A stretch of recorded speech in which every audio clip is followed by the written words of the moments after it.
Ke bawah duli Yang Maha Mulia Paduka Seri Baginda Sultan Haji Hassan Al-Bolkiah Mu'izzuddin Wad Daulah, Ibni Almarhum Sultan Haji Omar Ali Saifuddin Sa'adul Kariwaddin, Sultan dan Yang di-Pertuan Negara Brunei Darussalam, pagi tadi berangkat tiba di Dubai, Emirat Arab Bersatu bagi menghadiri sidang kemuncak Kerajaan Dunia 2022, The World Government Summit 2022, atas jemputan His Highness Sheikh Khalifa bin Zayed Al Nahyan, President of the United Arab Emirates and Ruler of Abu Dhabi, yang akan berlangsung pada 29 Mac 2022 di Dubai Exhibition Centre.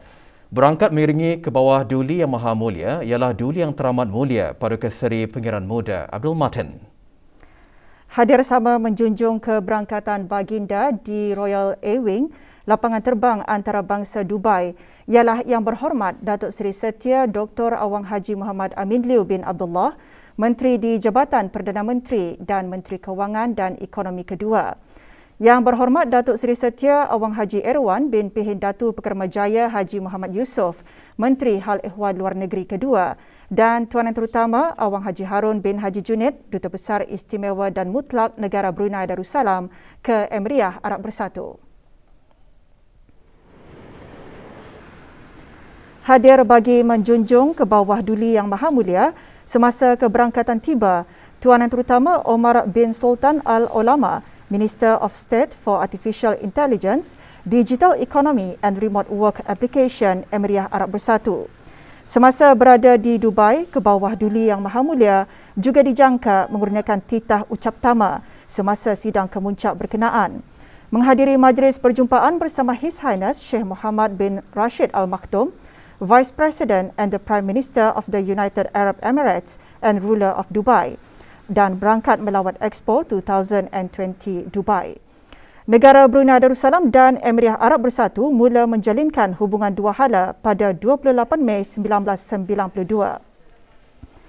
Kedua-dua buah negara bekerjasama secara meluas dalam pelbagai bidang termasuk ekonomi, perdagangan dan pelaburan, tenaga, pendidikan dan perkhidmatan udara. Kali terakhir baginda berangkat ke Emirat Arab Bersatu bagi keberangkatan negara pada bulan April 2006.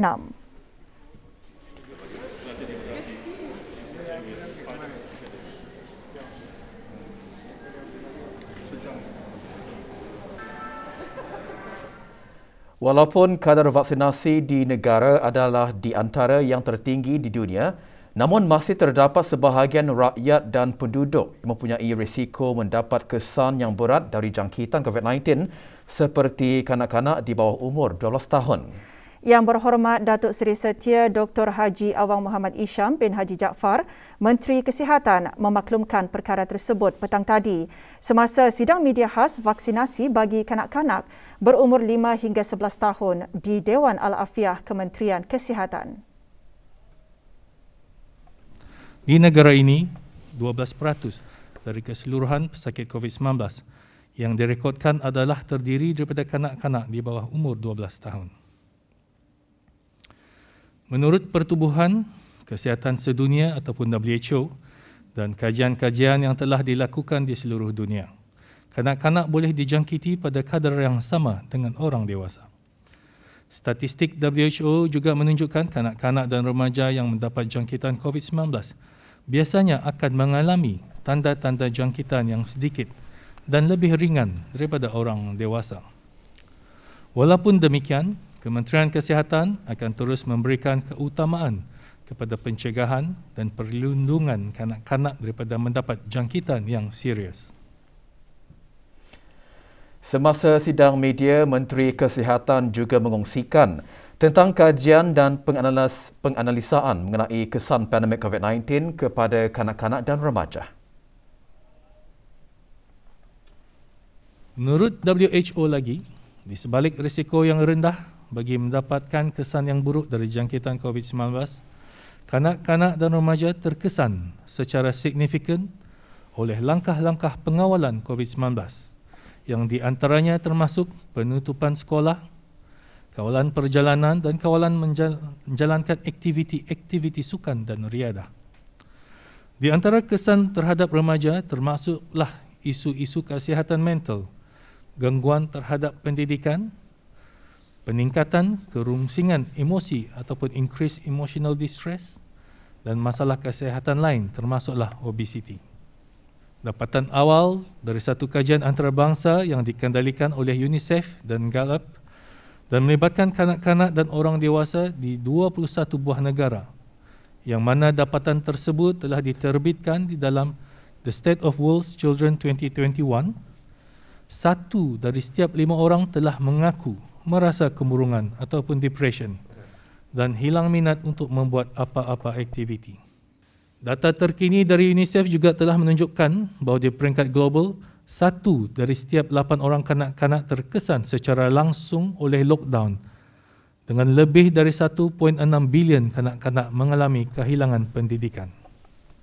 Manakala satu kajian dilakukan di Singapura telah menilai kesan penutupan sekolah dan pengurangan aktiviti luar akibat COVID-19 di antara bulan April hingga Jun 2020, di mana hasil kajian tersebut mendapati berat badan median bagi kanak-kanak sekolah berumur di antara 9 hingga 11 tahun meningkat dari 28.8 kilo sebelum Februari 2020 kepada 38.3 kilo selepas Ogos 2020.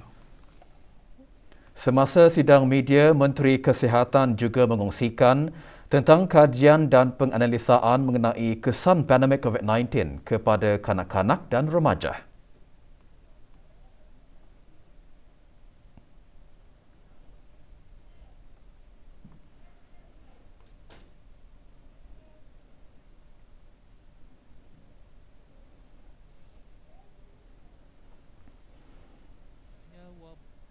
Pada penghujung Disember 2019 hingga 25 Oktober 2021, kadar kematian di kalangan kanak-kanak yang dijangkiti COVID-19 ialah 0.03%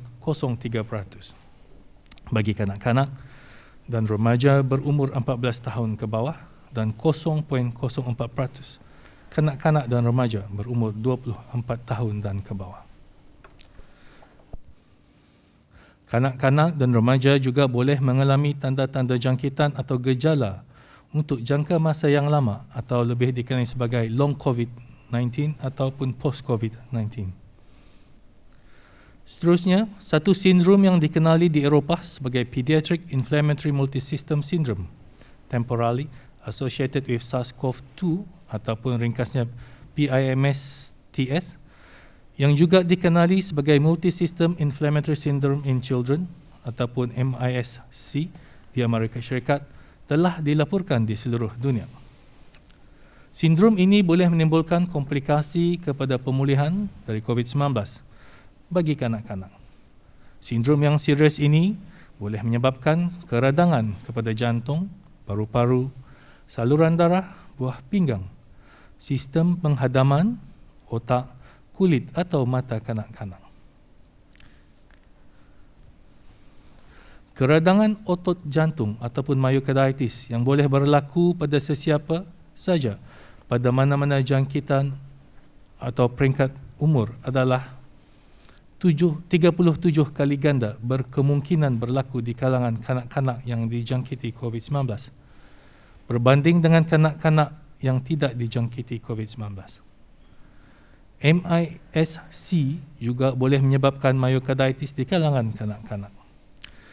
Menurut satu kajian yang dilakukan oleh Center of Disease Control and Prevention Amerika Syarikat ataupun US CDC, risiko mendapat myocarditis pada lazimnya ialah 146 kes bagi setiap 100,000 orang.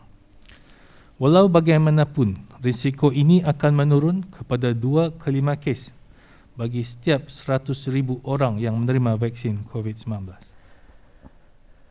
Menteri Kesihatan juga menjelaskan pihak WHO telah mengeluarkan saranan bagi negara-negara di seluruh dunia memberikan vaksinasi COVID-19 kepada kanak-kanak berumur 5 hingga 11 tahun. The Global Advisory Committee on Vaccine Safety telah membuat kesimpulan bahawa dalam semua peringkat umur, termasuklah kanak-kanak, faedah yang diperolehi dari vaksin COVID-19 mRNA dalam mengurangkan keperluan rawatan hospital dan kematian akibat COVID-19 jauh melebihi risiko vaksin berkenaan. Kajian-kajian yang dilakukan di beberapa buah negara khususnya mengenai kesan sampingan serius akibat vaksinasi COVID-19 terhadap kanak-kanak berumur 5 ke 11 tahun tidak mendapati sebarang kesan sampingan serius atau kematian yang dikaitkan secara langsung kepada vaksinasi tersebut. Selain itu, tidak ada kes myocarditis lepas vaksinasi COVID-19 bagi kanak-kanak di bawah umur 12 tahun telah dilaporkan di seluruh dunia setakat ini.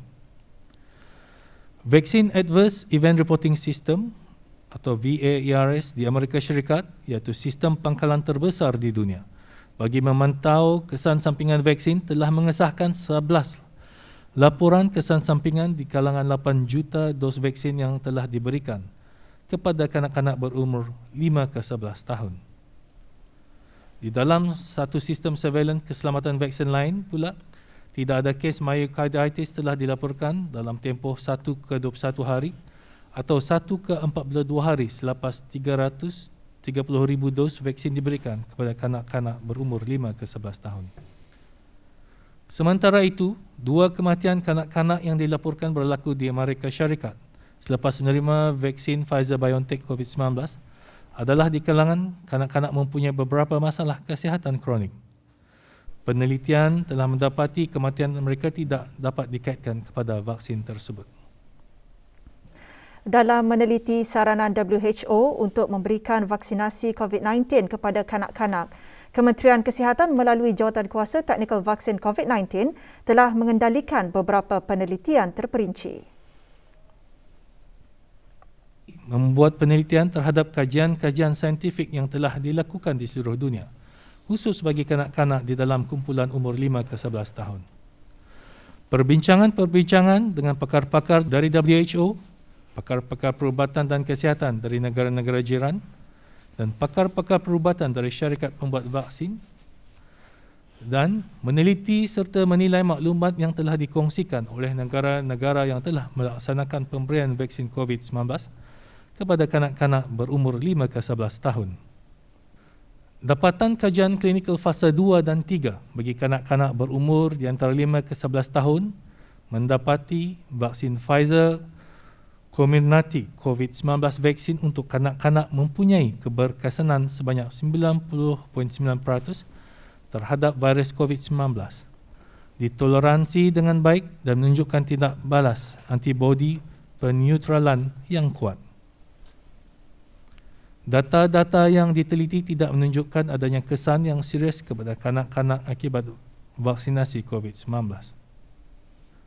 Vaksin ini juga telah diberikan kelulusan penggunaan kecemasan ataupun Emergency Use Authorization bagi kanak-kanak berumur di antara 5 ke 11 tahun dari US Food and Drug Authority atau FDA pada 29 Oktober 2021 dan dari European Medicines Agency atau EMA pada 26 November 2021. Meskipun kelulusan penggunaan adalah berdasarkan kelulusan penggunaan kecemasan, penilaian terperinci dari FDA dan EMA telah mengesahkan penggunaannya oleh kanak-kanak berumur 5 ke 11 tahun adalah selamat. Dalam pada itu, penggunaan vaksin COVID-19 bagi orang dewasa pada masa ini adalah vaksin biasa sahaja, tidak lagi di bawah kawalan kelulusan penggunaan kecemasan. Menteri Kesihatan seterusnya memaklumkan pada menjunjung titah perkenan ke bawah duli Yang Maha Mulia Paduka Seri Baginda Sultan dan Yang di-Pertuan Negara Brunei Darussalam. Vaksinasi COVID-19 bagi kanak-kanak berumur 5 hingga 11 tahun akan dibukakan secara sukarela. Kementerian Kesihatan ingin memaklumkan kepada orang ramai bahawa Alhamdulillah bekalan vaksin COVID-19 formulasi khas untuk kanak-kanak dari syarikat Pfizer telah selamat tiba ke negara ini pada hari Khamis 24 Mac 2022. Vaksinasi COVID-19 bagi kanak-kanak berumur 5 ke 11 tahun akan dibukakan secara sukarela, iaitu atas kemahuan dan persetujuan ibu bapa atau penjaga sendiri, di mana ibu bapa atau penjaga akan dipelawak untuk membawa anak-anak mereka untuk mendapatkan vaksin COVID-19 ke pusat-pusat suntikan yang sedia ada secara walk-in atau menempah slot melalui aplikasi BruHealth. Tarikh permulaan pemberian vaksinasi COVID-19 bagi kanak-kanak berumur 5 ke 11 tahun akan dimaklumkan dalam masa yang terdekat. Pemberian vaksin COVID-19 untuk kanak-kanak adalah bertujuan untuk memberikan perlindungan kepada kanak-kanak daripada kesan-kesan buruk jangkitan COVID-19 dan tidak akan dijadikan syarat bagi kanak-kanak memasuki mana-mana premis atau mengikuti apa jua aktiviti. Dapatan-dapatan daripada kajian setakat ini menyarankan bagi kanak-kanak untuk diberikan 2 dos vaksin sahaja.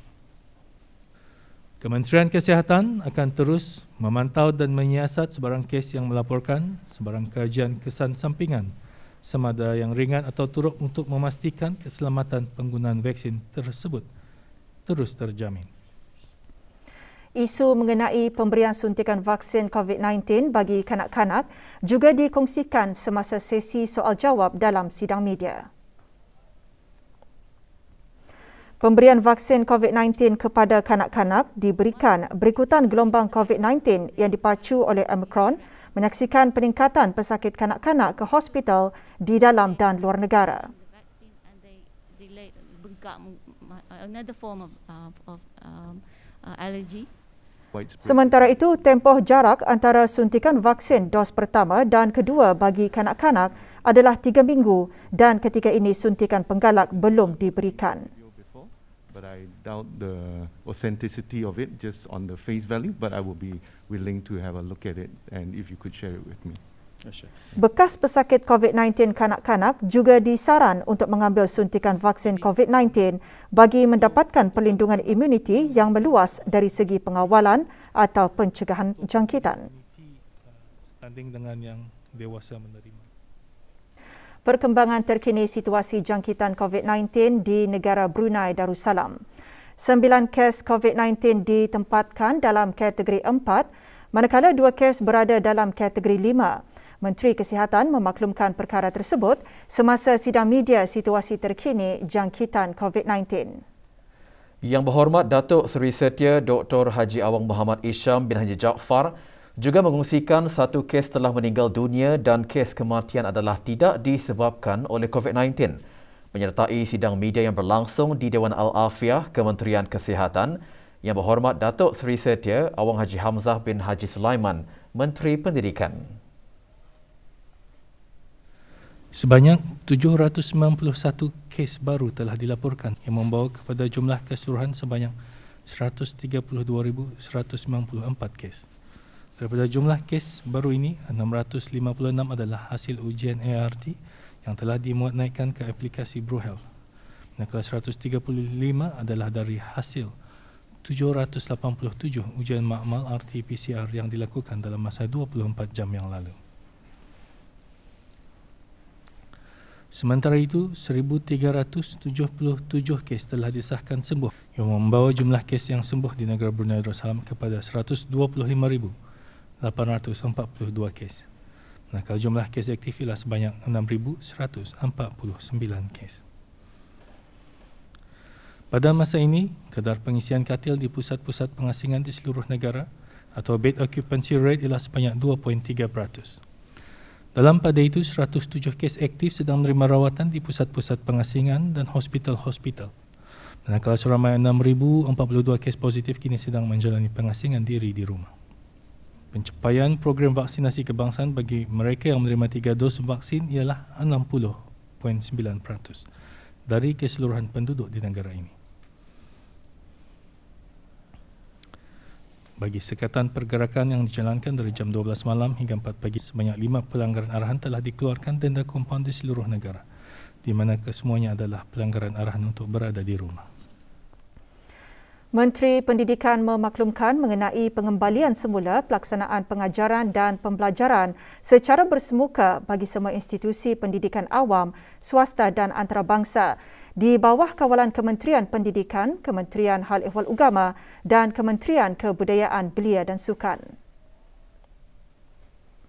Kementerian Pendidikan memaklumkan pengembalian semula pelaksanaan pengajaran dan pembelajaran secara bersemuka bagi semua institusi pendidikan awam, swasta dan antarabangsa di bawah kawalan Kementerian Pendidikan, Kementerian Al-Ihwal Agama dan Kementerian Kebudayaan Belia dan Sukan, iaitu Pusat Penjagaan Kanak-kanak, Pusat-Pusat Khas, Peringkat Tadika, Peringkat Pra hingga tahun 6 hanya bagi sekolah rendah yang mempunyai keramaian kurang 50 pelajar, Peringkat Menengah, Maktab dan Pusat-Pusat Tingkatan 6, iaitu tahun 7 hingga tahun 13.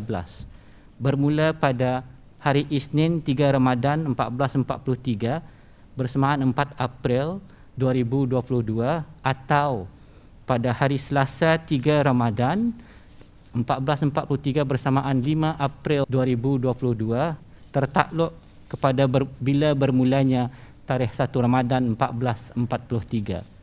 Dan seterusnya bagi Kementerian Pendidikan dan Kementerian Al-Ihwal Agama memberikan pertimbangan khas bagi mana-mana institusi pendidikan yang memohon untuk beroperasi menggunakan kaedah pembelajaran secara dalam talian atau home-based learning.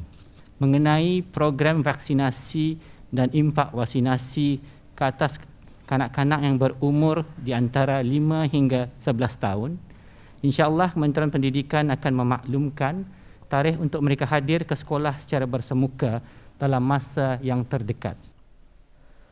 Defence Services Asia DSA dan National Security NetSec Asia ke-17 berlangsung sehingga 30 Mac 2022 di Pusat Pameran dan Perdagangan Antarabangsa Malaysia. Pameran dihadiri oleh Yang Berhormat Pendatu Lala Raja Major Jeneral Besar Datuk Paduka Seri Haji Awang Halbi bin Haji Muhammad Yusof, Menteri Pertahanan kedua.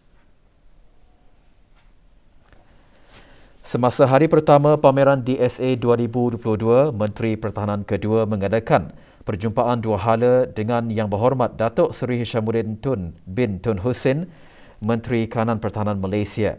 Semasa perjumpaan tersebut, kedua-dua pihak menggariskan ikatan pertahanan yang sangat kukuh dan membincangkan pelbagai isu strategik yang berkepentingan bersama. Menteri Pertahanan kedua juga mengadakan perjumpaan dua hala dengan Yang Berhormat Delphine N. Lorenzana, Setiausaha Pertahanan Nasional Republik Filipina dan Yang Berhormat Lieutenant General TNI Purnama Prabowo Subianto, Menteri Pertahanan Republik Indonesia. Brunei Media Conference and Exhibition 2022 atau Brunei MICE 2022 akan diadakan pada 1 Jun hingga 2 Julai 2022 di Pusat Persidangan Antarabangsa Brakas. Brunei MICE 2022 akan memfokuskan kepada acara-acara persidangan dan pameran yang bertujuan mencapai matlamat strategik Jabatan Kemajuan Pelancongan Kementerian Sumber-Sumber Utama dan Pelancongan untuk menarik pasaran pelancongan ke negara Brunei Darussalam. Perkara tersebut dikongsikan semasa sidang media Brunei MICE 2022 petang tadi. Sidang media berlangsung di Kementerian Sumber-Sumber Utama dan Pelancongan.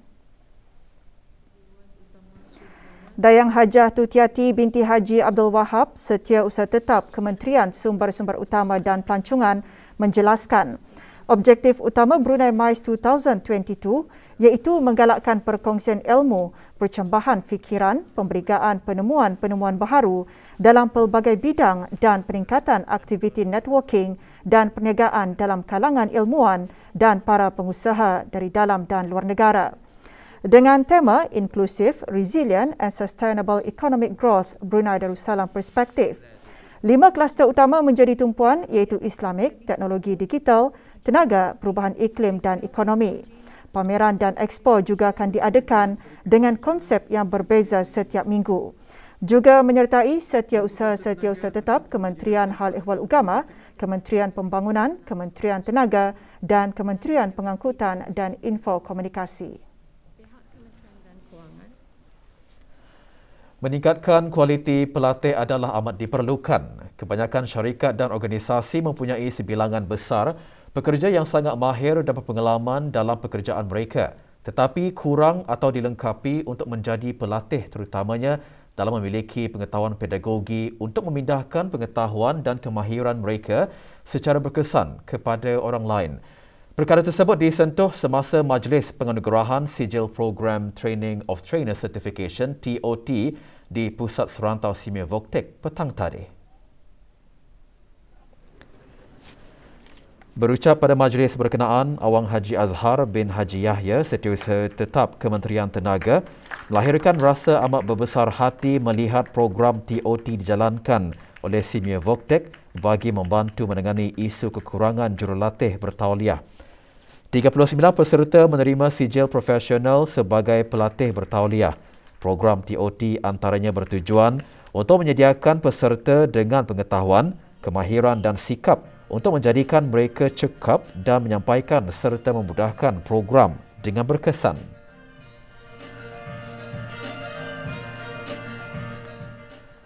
Siri Kongres Antarabangsa Bahasa Sastra dan Budaya Melayu sempena Bulan Bahasa KAB-SBM, anjuran Dewan Bahasa dan Pustaka melalui bahagian pembinaan dan pengembangan bahasa diteruskan lagi hari ini secara maya. Antara yang menyertai Dr. Siti Nur Kalbi binti Haji Wasafelah, pemangku Setiausaha Tetap Pengurusan Strategi dan Dasar Kementerian Kebudayaan, Belia dan Sukan. Pembentangan bertajuk Tulisan Jawi Khazanah dan Identiti Bangsa Brunei, antaranya membincangkan mengenai sejarah tulisan Jawi, usaha kerajaan untuk mempertahankan tulisan Jawi serta peranan tulisan Jawi dan kepentingannya. Terusnya, ni yang paling penting. Bahawa kerja-kerja penyambungan paip inlet dan outlet di tangki air baharu Beribi akan dilaksanakan esok 29 Mac 2022 pukul 9 malam. Jabatan Kerja Raya Kementerian Pembangunan dalam siaran akhbarnya memaklumkan kerja-kerja tersebut akan menyebabkan beberapa kawasan mengalami gangguan bekalan air dan tekanan air rendah terutama bagi kawasan tinggi. Kawasan-kawasan yang terlibat termasuk Jalan Beribi, Jalan Bunga Jasmin, Jalan Kiarong termasuk Simpang 14 Flat Kiarong, Jalan Pasar Gadong, kawasan The Mall Gadong, Maktab Duli Pengiran Muda Al-Muhtadi Billah, Jalan Datuk Ratna, Jalan Elia Fatima, kawasan Komersial Kulap, Kampung Kulap dan sekitarnya.